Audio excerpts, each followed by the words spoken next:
Hola, en el día de hoy vamos a hablar de el tejido sanguíneo, o más conocido como sangre, eh, una variante del tejido conjuntivo bastante especializada, y los objetivos de la clase de hoy son reconocer y diferenciar los diferentes tipos celulares o elementos formes que forman parte de la sangre normal en base a sus características morfológicas, estructurales y ultraestructurales, y cómo correlacionar estas características estructurales con la función de cada uno de esos elementos formes.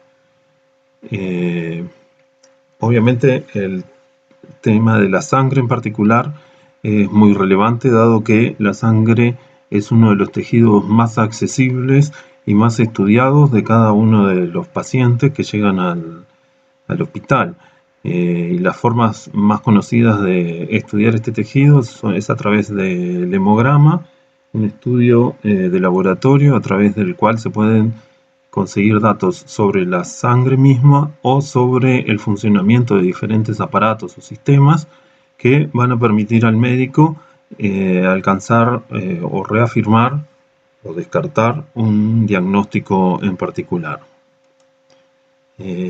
La sangre es un tejido conjuntivo muy particular, en el cual vamos a encontrar, como siempre, células y matriz extracelular. Las células en este caso reciben el nombre de elementos formes, y la matriz extracelular o el medio extracelular corresponde a lo que denominamos el plasma, que en este caso tiene la característica de que ese medio extracelular es líquido. Nos estarían faltando los elementos fibrilares para tener los tres componentes clásicos de un tejido conjuntivo. Los elementos fibrilares normalmente no están presentes en la sangre circulante, excepto cuando ocurre el fenómeno de la coagulación, en el cual ocurre una rápida polimerización de moléculas de fibrinógeno que se transforman en elementos fibrilares, fibrillas de fibrina, lo cual permite la formación de este coágulo, y entonces ahí tenemos a los tres elementos característicos de un tejido conjuntivo: las células, el plasma como medio extracelular, y como fibras ocasionalmente la presencia de fibrina.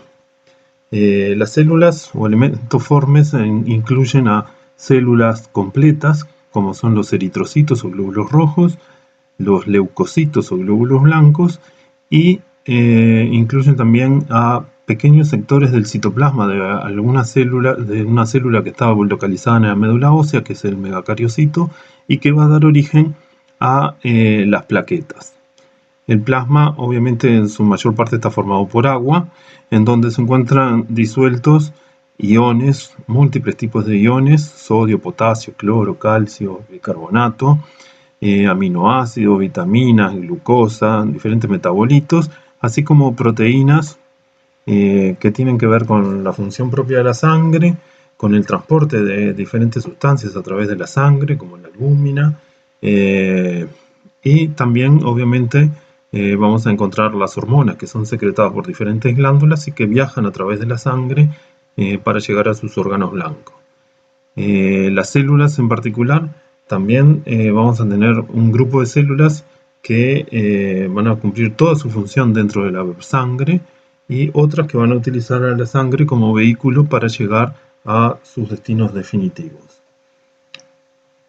El plasma, como les decía, está formado en más de un 90% por agua y entre un 7 y un 8% por proteínas, que hay dos grandes grupos de proteínas: las albúminas y las globulinas, y a eso le sumamos proteínas vinculadas a la coagulación, como el fibrinógeno. Y en otros solutos, que ya nombramos algunos: electrolitos, sustancias nitrogenadas no proteicas, diferentes metabolitos, gases, hormonas, enzimas, etc. Todas sustancias que pueden ser de alguna forma medidas dentro del plasma, y entonces dar una idea del funcionamiento de diferentes aparatos, órganos o sistemas, y que nos permitan entonces acercarnos a o conocer si el órgano que en cuestión está funcionando en forma correcta o no. El plasma normalmente representa un 55% más o menos del total de la sangre, poco variable, pero alrededor de un 55%. Los elementos formes, por su parte, como decíamos hoy, pertenecen a diferentes grupos. Tenemos por un lado los hematíes o glóbulos rojos o eritrocitos, que se miden en millones por milímetro cúbico. Son por lejos las células más abundantes de la sangre circulante. Por otro lado tenemos a las plaquetas, que se miden en cientos de miles por milímetro cúbico. Estas dos son las que funcionan completamente dentro de la sangre. Y por otra parte tenemos a los leucocitos, que son los que viajan a través de la sangre para llegar a otros tejidos y que se cuentan en el orden de miles por milímetro cúbico. Dentro de los leucocitos tenemos diferentes tipos, como vamos a ver más adelante, que también son, cuando se hace el hemograma, también se hace el recuento y una distribución en porcentajes para determinar su número y su proporción y comparar con lo que se consideran los números normales para saber si está todo bien o hay algún tipo de alteración. Entonces, todos los elementos formes, independientemente de cuáles hablemos, se generan en la médula ósea. Como vimos, algunos cumplen su función en la sangre, en el caso de los eritrocitos y las plaquetas, que además son los más abundantes de todos. Y los leucocitos utilizan a la sangre como un sistema de distribución que les va a permitir llegar desde su sitio de formación en la médula ósea a sus sitios de funcionamiento, que es generalmente el tejido conjuntivo. ¿Cómo vamos a estudiar a las células de la sangre? Bueno, básicamente desde el punto de vista histológico o morfológico, las células se analizan a través de un extendido, de una pequeña gota de sangre, haciendo un preparado que se conoce como frotis sanguíneo. La gota de sangre es extendida con la ayuda de un portaobjetos que se coloca a 45 grados con respecto al portaobjetos donde se va a hacer el frotis, y se tiene que obtener idealmente un extendido de sangre en el cual las células están localizadas en forma separada para que puedan reconocerse fácilmente. Por supuesto, no es algo sencillo, parece muy fácil, pero en realidad no lo es, y aquí tienen varios ejemplos de frotis que tienen diferentes tipos de errores que dificultan su visualización. Los frotis generalmente pueden colorearse con una hematoxilina de eosina como cualquier preparado, pero existen una serie de tinciones conocidas como hematológicas que tienen la ventaja de que aportan mayor discriminación entre las características propias de las características propias de cada célula, y por lo tanto son más utilizadas para este tipo de preparaciones. Las que están puestas ahí, el MyGrunwald Giemsa, la técnica de Wright o el Giemsa solo, en realidad todas parten más o menos de la misma base.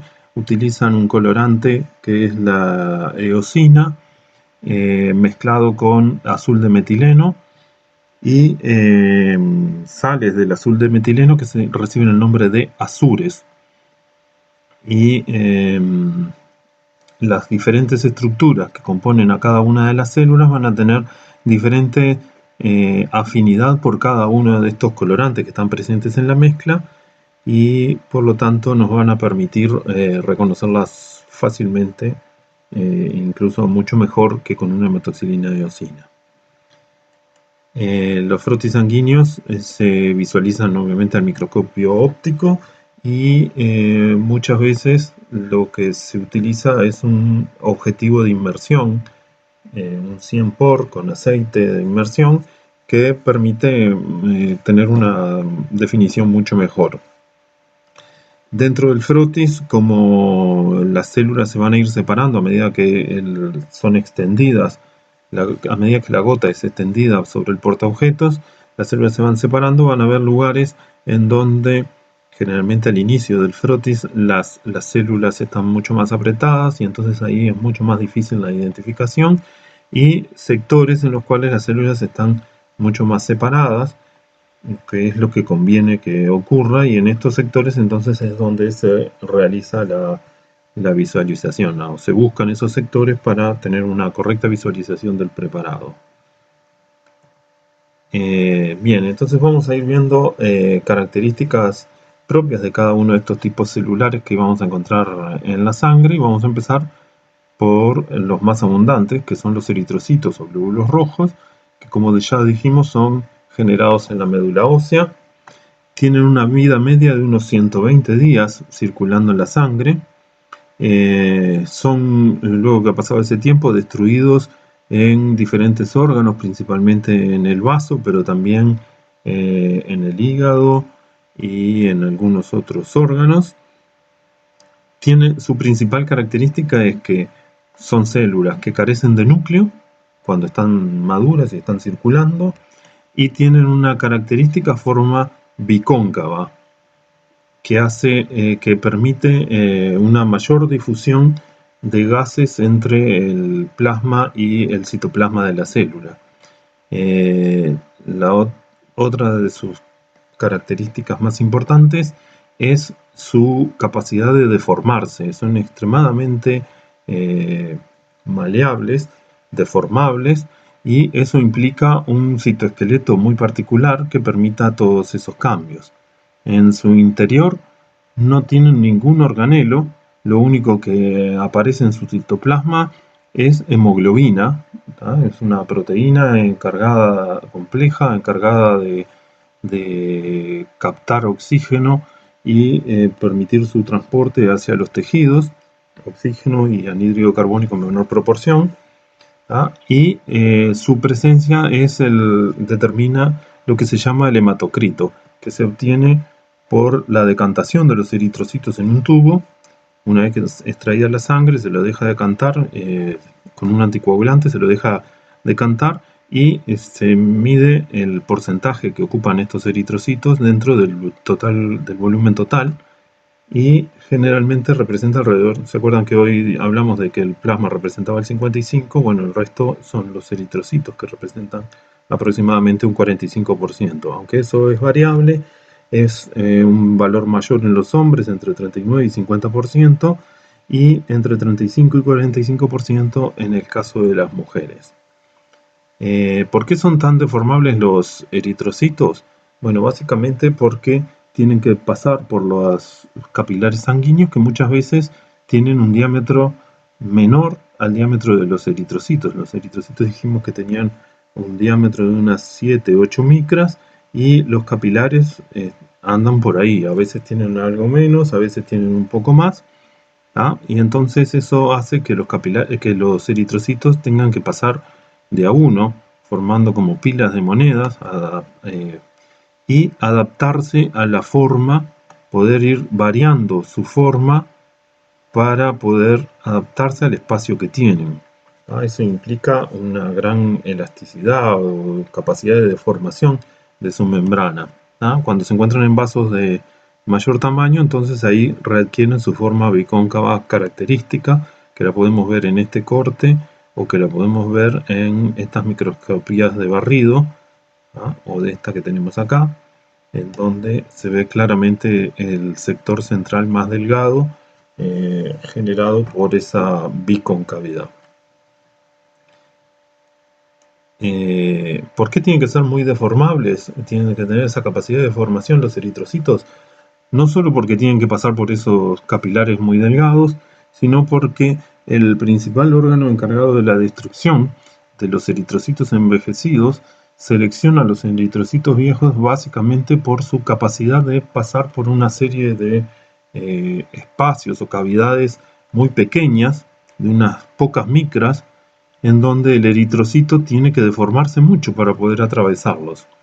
Para poder atravesar esa red, el eritrocito cambia mucho su morfología y si el eritrocito es medianamente rígido, no va a poder pasar completamente, va a quedar retenido en esta malla y los macrófagos del vaso lo van a terminar fagocitando para su destrucción. Y una vez que son fagocitados y destruidos, el hierro que contiene la hemoglobina es procesado nuevamente y enviado a la médula ósea para que para poder ser utilizado en la síntesis de nuevas moléculas de hemoglobina en los eritroblastos que están formando nuevos eritrocitos. Por lo tanto, su capacidad de deformación es fundamental para la sobrevida de estas células. Eso implica que si no tiene ningún organelo en su interior cuando son las formas adultas, su membrana tiene que tener algunas características particulares que le permita esa deformación. La membrana de los eritrocitos es una de las membranas más conocidas y más estudiadas de todas las células, ya que es muy fácil de aislar, se pueden romper los eritrocitos fácilmente en una solución hipotónica y al romperse se pierde la hemoglobina, que era lo único que tenían adentro, y queda lo que se llaman los fantasmas de eritrocitos, que es básicamente la membrana y sus proteínas asociadas. Y entonces fue de las membranas más estudiadas desde tiempos, desde los principios de los estudios de este tipo de estructuras. Y se conocen muchas de las proteínas que forman parte de esa membrana. Como toda membrana tiene proteínas intrínsecas y extrínsecas, integrales y periféricas, y que fueron aisladas en corridas electroforéticas que en un principio fueron denominadas como bandas, la banda 1, la banda 2, la banda 3, la 4 y así sucesivamente, y de hecho si bien están perfectamente identificadas a qué corresponde cada una de esas proteínas, algunas tienen su nombre propio, como la espectrina, que corresponde a la espectrina alfa y beta, que corresponde a las bandas 1 y 2. Otras siguen llamándose proteína 4.1, proteína 4.2, proteína de la banda 3. No tienen un nombre específico, sino que siguen denominándose por su ubicación en esa corrida electroforética. El nombre de espectrina también viene de espectro, porque hoy hablamos de que cuando se aislaba la membrana lo que se conseguían eran los fantasmas o los espectros de eritrocitos, de ahí viene el nombre. Todas estas proteínas corresponden a algunas de las que aparecen en estos esquemas. La proteína de la banda 3 es una proteína transmembrana. Hay otras proteínas transmembranas como las glicoforinas, que corresponde a alguna de estas proteínas, y proteínas periféricas que anclan a una red submembranosa de espectrina alfa y beta y de actina, que son las encargadas de permitirle al eritrocito ese grado de deformación que pueden alcanzar.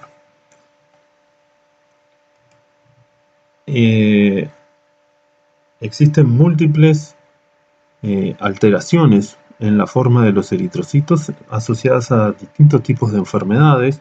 Acá tenemos algunos ejemplos. Estos son eritrocitos normales, hay eritrocitos más grandes, hay eritrocitos que pierden su forma bicóncava y se vuelven redondeados como si fueran una pelota, y entonces reciben el nombre de ferocitos. Otros más elípticos, otros con forma de hoz, otros que parecen como llenos de púas, etc.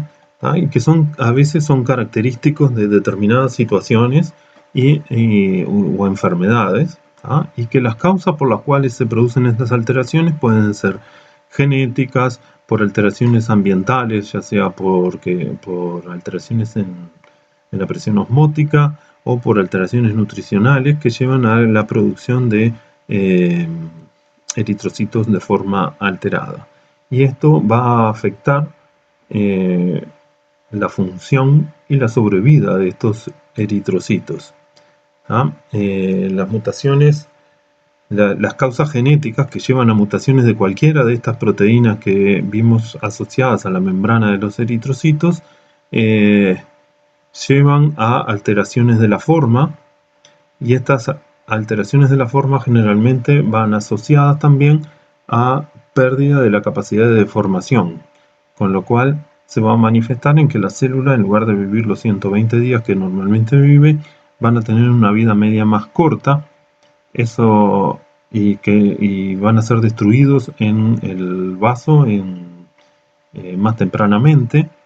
Eso se va a manifestar también probablemente con una anemia, porque en algún momento la médula ósea no va a poder reponer todos esos eritrocitos que se están destruyendo en el vaso, y todo eso consecuencia de que alguna de estas proteínas no es correcta en su conformación o en su función. Para que vean un ejemplo, la esferocitosis, por ejemplo, esa que hablábamos de que la célula se vuelve como una pelota, en el 50-60% de los casos es debido a una alteración en una proteína que es la anquirina, que es esta que aparece acá de color verde, que conecta las proteínas transmembranas con la red de espectrina. En 20% debido a las alteraciones de la espectrina, y así sucesivamente.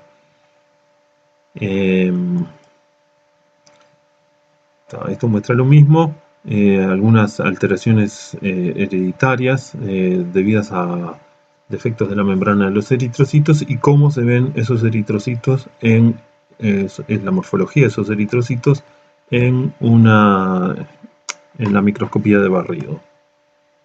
Fíjense que ninguno en realidad tiene la forma bicóncava característica. También la tonicidad de las soluciones que se pueden agregar a la sangre, ya sea un suero o que se le agreguen en el tubo en el cual se van a estudiar, pueden alterar la forma de los eritrocitos. Las soluciones isotónicas con el plasma, que el plasma tiene unos 300 miliosmoles o 0,3 osmoles, hace que los eritrocitos se mantengan en su forma normal, pero una solución hipertónica en la cual la concentración es mayor a 0,32 lleva a que la concentración de sales fuera del eritrocito sea mayor que dentro del eritrocito, y entonces el agua sale desde el eritrocito hacia el plasma, y la célula se comprime, se crena y adquiere esta forma característica, así como llena de espinas. Es lo que se llama la crenación de los eritrocitos. Por otro lado, en el otro extremo tenemos las soluciones hipotónicas, en donde la concentración es menor de 0,28 moles, y entonces lo que sucede es que, como la concentración de iones dentro del eritrocito es mayor, entonces atraen agua, la célula se hincha, y dependiendo de las diferencias de concentración, a veces incluso la célula llega a reventar, romperse, provocando lo que se llama una hemólisis, es decir, liberando la hemoglobina y quedando solo la membrana, con lo cual la célula deja de ser funcional. Bien, estas variaciones entonces en los eritrocitos son a veces medidas o buscadas en los frotis sanguíneos, e incluso se pueden clasificar de acuerdo a el tamaño de las células y el grado de coloración de las células, que es una medida indirecta de la concentración de hemoglobina dentro de las células.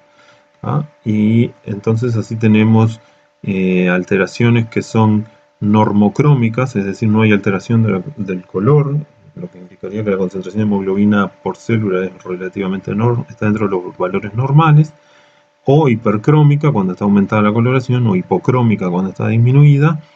Y en cuanto al tamaño, tenemos cuando es normal son normocitos, o hay anemias en las cuales los eritrocitos son más grandes, es una anemia macrocítica, o los eritrocitos son más chicos, y entonces tenemos una anemia microcítica. Microcítica hipocrómica, macrocítica hipercrómica, etc. Las combinaciones que se les ocurren.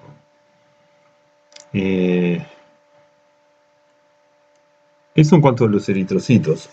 El otro componente, elemento forme que circula por la sangre y cumple su función en la propia sangre, son las plaquetas. Las plaquetas en realidad son fragmentos de células, son estas estructuras que aparecen acá. Son más pequeñas que los eritrocitos, miden unas 2-3 micras de diámetro. Son fragmentos del citoplasma del megacariocito, una célula muy grande que está localizada en la médula ósea y cuyo citoplasma se va subdividiendo en pequeños fragmentos que pasan a la circulación y que se conocen como plaquetas.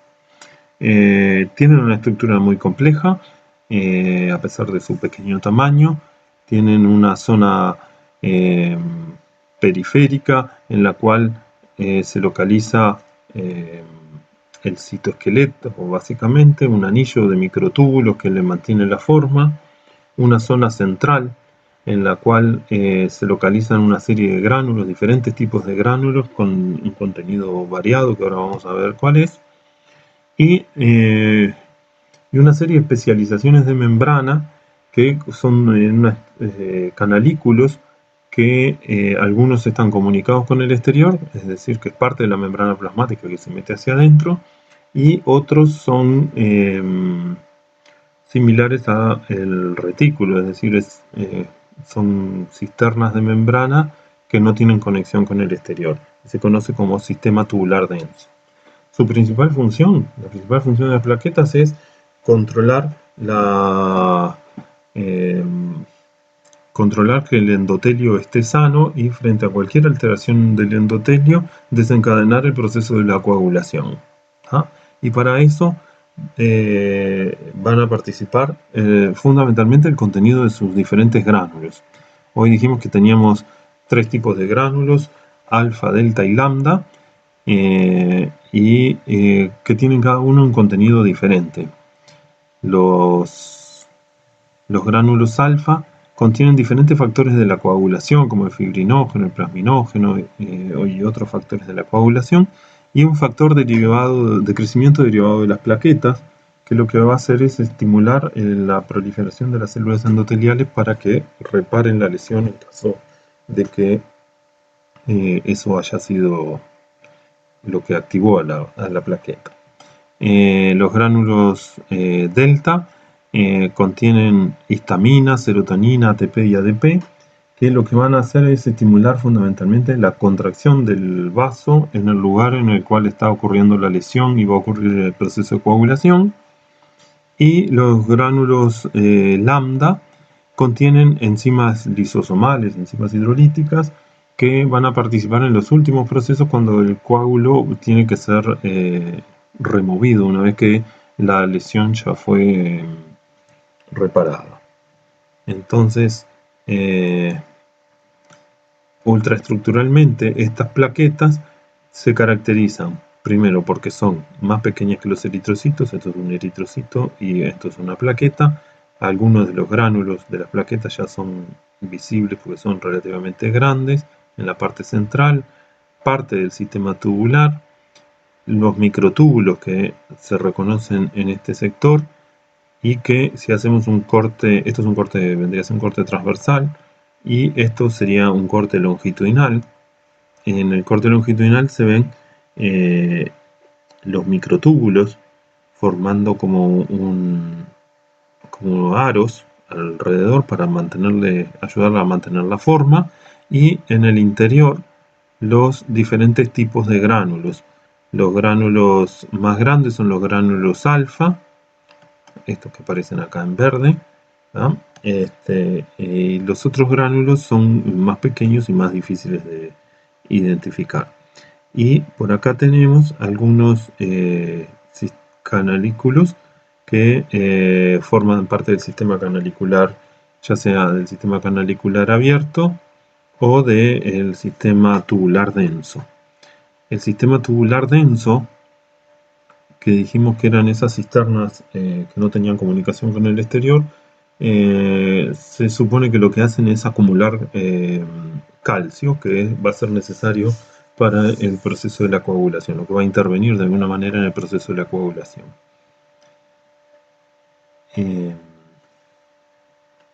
Las plaquetas, cuando están circulando y no están activas, son redondeadas, así como un disco,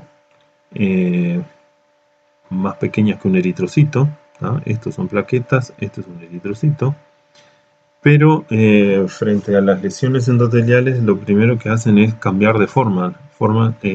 Pasan a lo que se llama un estado activado. Pasan de ser estos discos casi que discos biconvexos a ser estas estructuras de forma muy irregular, con prolongaciones, que implican un reordenamiento de todo el citoesqueleto y que además permiten que una plaqueta entre en contacto con la otra y empiecen a sufrir un proceso de agregación, lo que se conoce como la agregación plaquetaria, que se va a dar una vez que una plaqueta entra en contacto con una zona de endotelio lesionado o de vaso lesionado. Entonces, en esos sitios se empiezan a agregar todas las plaquetas y empiezan a formar lo que se llama el tapón plaquetario, liberan sus gránulos y comienza el proceso de coagulación que implica la transformación del fibrinógeno en fibrina, de la protrombina en trombina y un montón de transformaciones más que llevan a la formación del coágulo, un coágulo que va a tapar a veces, dependiendo del diámetro del vaso y del grado de lesión, el coágulo puede llegar a tapar casi todos los vasos pequeños, sobre todo en los vasos más pequeños, pero este coágulo, que acá ya incluye a eritrocitos que estaban ahí en la vuelta circulando, a las plaquetas activadas que están acá dibujadas en blanco, y a esta red de fibrina que se formó ahora a partir del fibrinógeno, que es también lo mismo que estamos viendo en esta imagen. El siguiente paso es lo que se llama la retracción del coágulo, en el cual fundamentalmente la actina presente en las plaquetas activadas va a empezar a contraer a estos elementos, iba a decir células, pero en realidad no son células, va a empezar a contraerlas y va a producir lo que se llama la retracción del coágulo. La retracción del coágulo va a permitir entonces que se restablezca, si esta fuera la situación, que se restablezca la circulación mientras se soluciona o se soluciona el problema que había generado este proceso de coagulación en este punto, en el endotelio.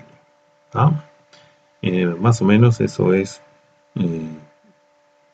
qué son y para qué están las plaquetas.